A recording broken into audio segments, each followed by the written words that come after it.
Assalamualaikum warahmatullahi wabarakatuh.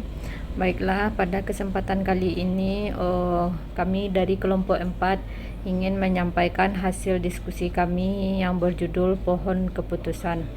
Adapun anggota dari kelompok 4 adalah yang pertama saya sendiri, Rini Astuti, Mardeni Andri, dan Fitri Rahmadani.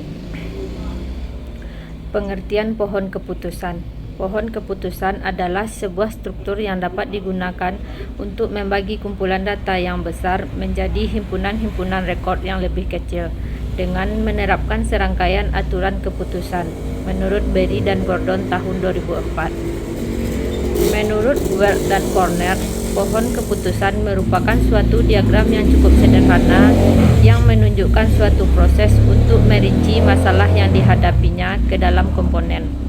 Kemudian dibuatkan alternatif pemecahan beserta konsekuensi untuk masing-masing alternatif.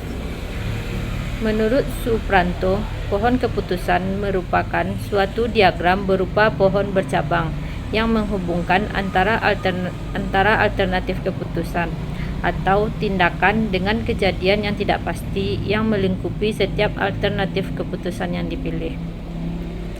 Berdasarkan dari beberapa definisi di atas, dapat disimpulkan bahwa pohon keputusan merupakan alat bantu manajemen dalam membuat keputusan untuk berbagai permasalahan-permasalahan yang kompleks, memerlukan serangkaian pemecahan masalah yang berurutan dalam satu tim kerja yang solid atau baik.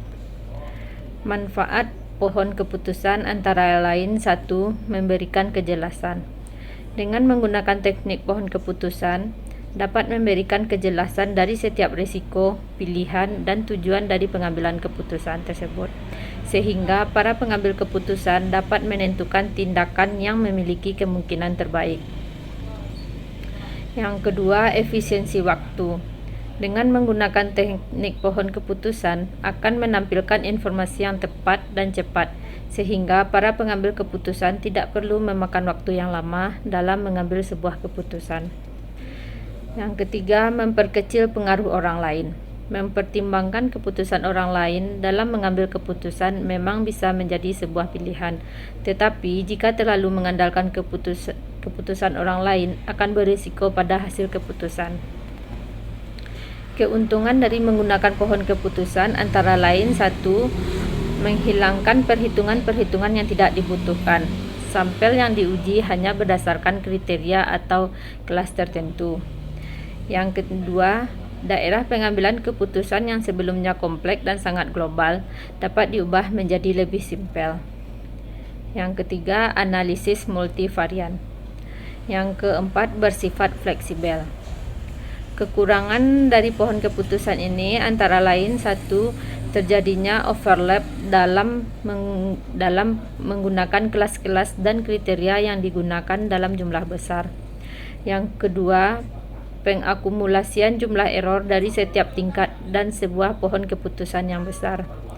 Yang selanjutnya, keputusan dalam mendesain pohon keputusan yang optimal.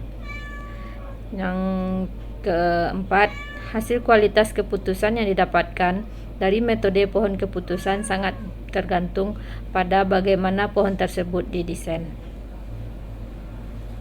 Dasar-dasar pohon keputusan. Secara singkat, decision tree merupakan salah satu metode klasifikasi pada text mining.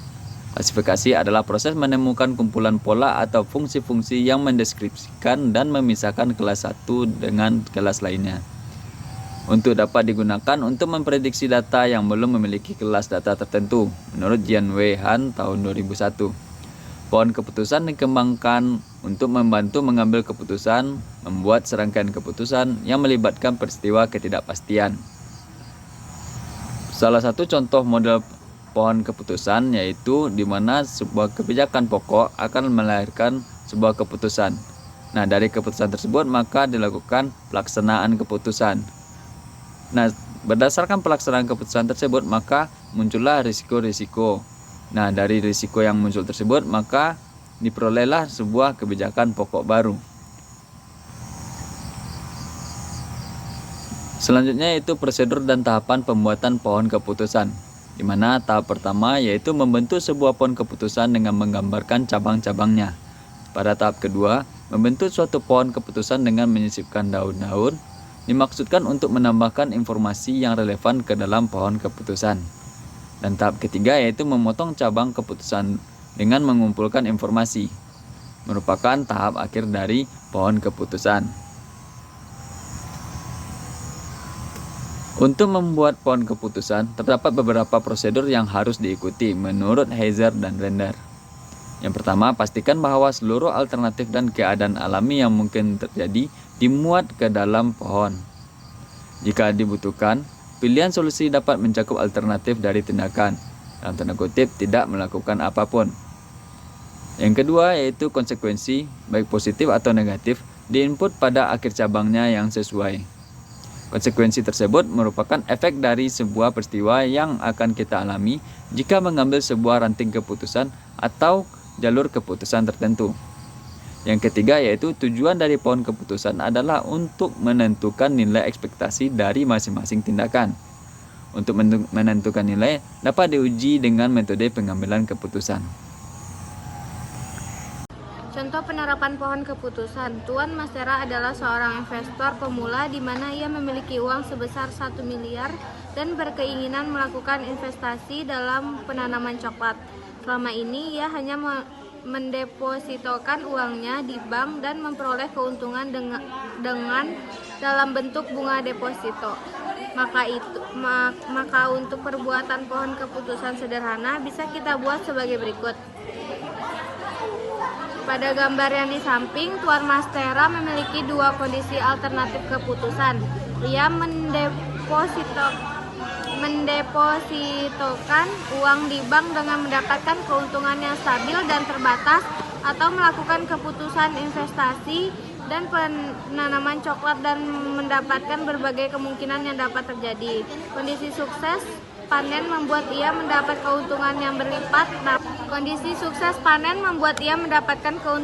berlipat. Namun jika gagal panen ia akan menelan kerugian. Posisi untung rugi tersebut sangat dipengaruhi oleh kualitas riset pasar yang dilakukan, karena hasil riset sering dijadikan rujukan dalam memprediksi kondisi ke depan. Kesimpulan, pohon keputusan juga dapat dipakai untuk mempertimbangkan beberapa nilai suatu informasi tambahan yang mungkin kita perlukan agar kita dapat lebih mampu dalam membuat suatu pilihan keputusan dari suatu alternatif keputusan yang ada. Sekian penampilan dari kelompok 4. Mohon maaf dari berbagai kekurangan. Kami akhiri. Assalamualaikum warahmatullahi wabarakatuh.